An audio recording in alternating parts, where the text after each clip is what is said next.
Today, the Kingdom of Eswatini entered its sixth day of the partial lockdown initiated to halt the spread of the coronavirus.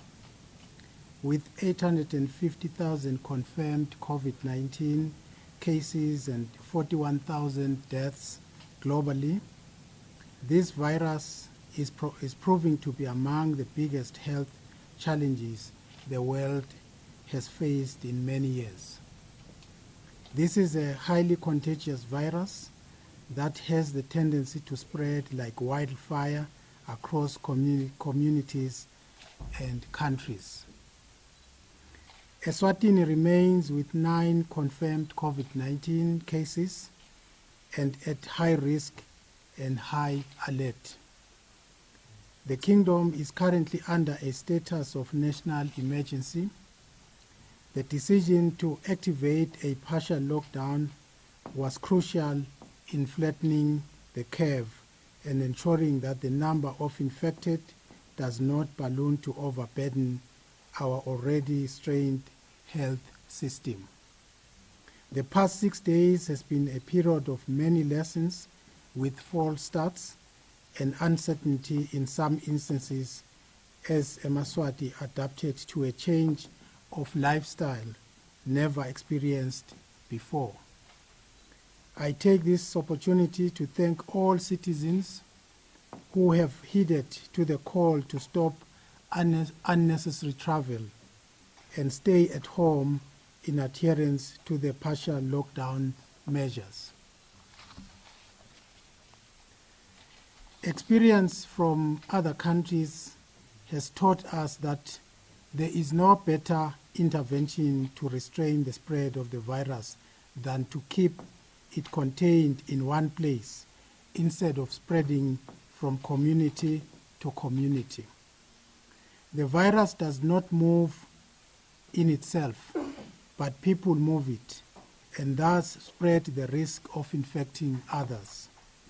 The partial lockdown allows us to travel only for food supplies, medication, and the workers in essential services. All other travel remains strictly prohibited.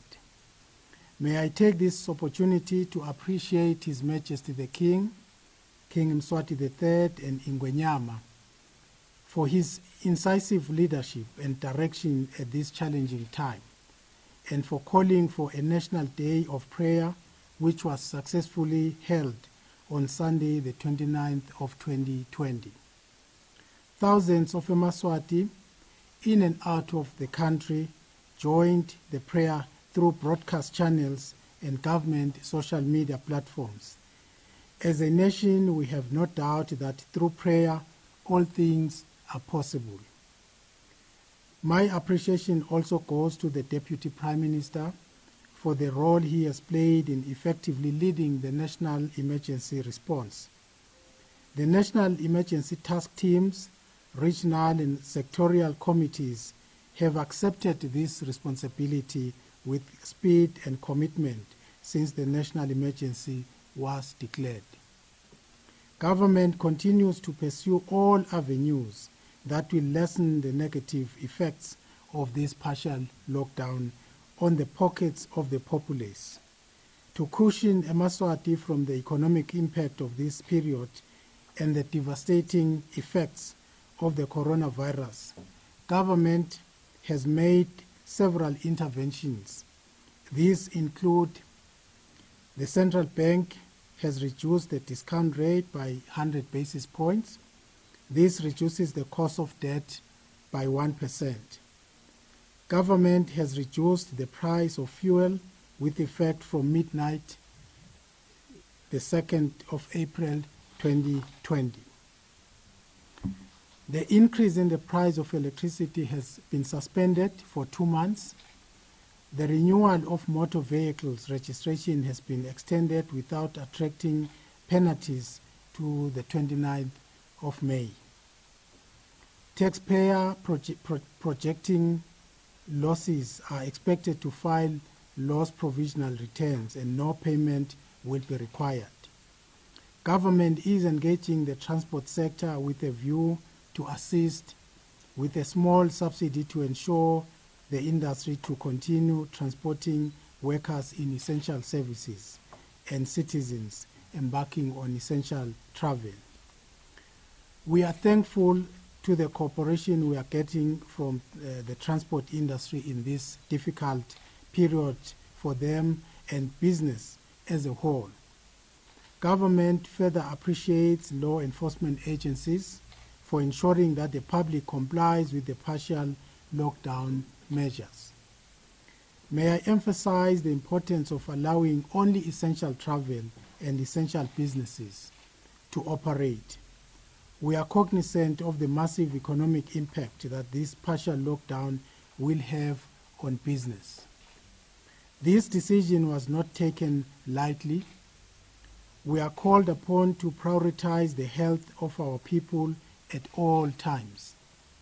No one will work in these businesses if eMaswati would succumb to this virus. The lives of all eMaswati matters and cannot be compromised. We therefore plead for patience and understanding as we traverse together through these difficult and challenging times for our economy and country. It has been observed that whilst the virus does not generally discriminate in terms of age, it has the tendency to substantially affect the elderly and those with underlying health conditions. Therefore, it is important for government to protect our elderly from being exposed to this virus, especially in the issuance of the elderly grant, where large numbers of people gather at one time. Government has taken the decision to pay all elderly grants electronically with immediate effect. This is done in collaboration with the Eswatini Post and Telecommunications Corporation, MTN Eswatini, and Eswatini Mobile. The distribution of grants is going very well so far. The elderly are very appreciative of this initiative, and clearly this is a significant step forward towards Vision 2022. Government has also approved a preliminary costed procurement plan for the COVID-19 Eswatini National Emergency Response after wide consultation with stakeholders. The resource mobilization team has been able to raise 18 million emalangeni towards the COVID-19 response. This would not have come at a better time, as financial resources are urgently needed to produce more health equipment and material so desperately needed to effectively manage the spread of the virus. An assessment of the overall amount of financial resources required to fight this pandemic is underway, and the public will be informed. To this end, government fully appreciates the generosity of all our international friends and local companies that have already donated towards the response. To cope with the demands of halting the spread of coronavirus, government has recruited several health personnel. They include 8 doctors, 145 nurses, environmental health specialists, paramedics, orderlies, and others. A total of 1,007 nurses from all levels, 147 medical doctors, and over 3,000 rural health motivators have been trained on COVID-19. Training is an important element in the fight against the virus and will be an ongoing exercise. Our rural health motivators are crucial in reaching out to the communities and helping with the required information to stop the spread of COVID-19. 40 water tanks with a capacity of 5,000 liters each have been procured and distributed to various communities in the country to provide running water to wash hands. The priority has been rural areas which are experiencing water shortages. We are aware that this is not enough, and government continues with the program to bring clean water closer to all Eswatini. Government is in contact with Eswatini in high-risk countries, ensuring their well-being and safety at all times. This pandemic continues to test our resolve as a nation, and we have the opportunity to leverage on its effects to uplift our communities.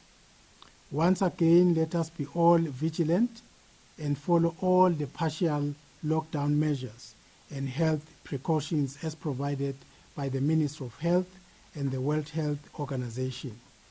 The public is advised to reject myths and conspiracy theories that seem to dominate the social media platforms. As we observe the partial lockdown and restrict unnecessary movement and stay at home, let us remember to follow the precautionary guidelines as provided by the Ministry of Health and the World Health Organization. Our home environment should be kept clean and safe, and all high-touch surfaces must be disinfected regularly. Wash hands regularly with running water and soap. Help the young to also appropriately wash hands. In the absence of water and soap, the public is advised to use sanitizers. Stop shaking hands and use other non-touch methods of greeting. Maintain a distance of at least 1 meter from each other. Avoid touching your face, your mouth, your nose, eyes, and cover coughs and sneezes. Take care of the vulnerable, especially senior citizens and those with underlying respiratory conditions who are more susceptible to the coronavirus infection. If you experience flu-like symptoms, fever, difficulty breathing, cough, high temperature, visit your nearest health facility or call the Emergency Medical Services toll-free number 977. The message is clearly: stay at home and save yourself, family, community, and the country. Thank you.